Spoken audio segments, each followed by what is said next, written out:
Gary Ness, and I'm here to talk about Eddie Stokes. Eddie as a player was pound for pound, probably one of the finest football players you could imagine. We played during an era when you couldn't change, when the ball changed hands, you had to stay on the field, so players were smaller then because they had to have endurance. But Eddie came to UNM in 1960 from Phillips, Texas. And I think in Phillips, Texas, the coach taught them to tackle with their face. And I don't think he issued face masks, face guards. Eddie played, never left the field a practice or a game where he didn't have a bloody nose. But it was well earned. He was a sensational player, as he was quick, and when you approached the line of scrimmage, he was like a rattlesnake striking. It's the best way I could describe him. But he was the nicest kid on the block. A great student, a good friend,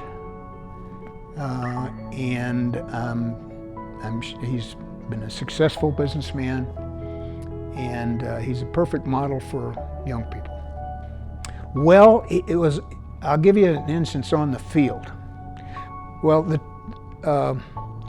defensive signal callers was a linebacker, either the fullback, me, or the center, Eddie. And when it was Eddie's turn to call, he would draw the defense into a huddle between the plays, and he'd conclude after the call, the technical call, with, "Let's go, biggins." And we'd all go, "What?" But that was Eddie. And he was just, that was Eddie. He's a good student. I know that Eddie never said a cuss word in his life. I'm sure of that. And he was a good friend. I'm sure he's a good husband, father, businessman, so forth, because that's Eddie. That's Eddie. And so I'm looking forward to seeing Eddie at the banquet and catching up on several years.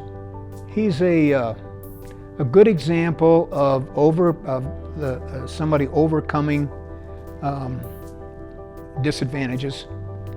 I know he played with a wrist that was broken several times. I played with a shoulder that was dislocated several times, so we kind of commiserated there. But he overcame a lot of things. But he was so reliable and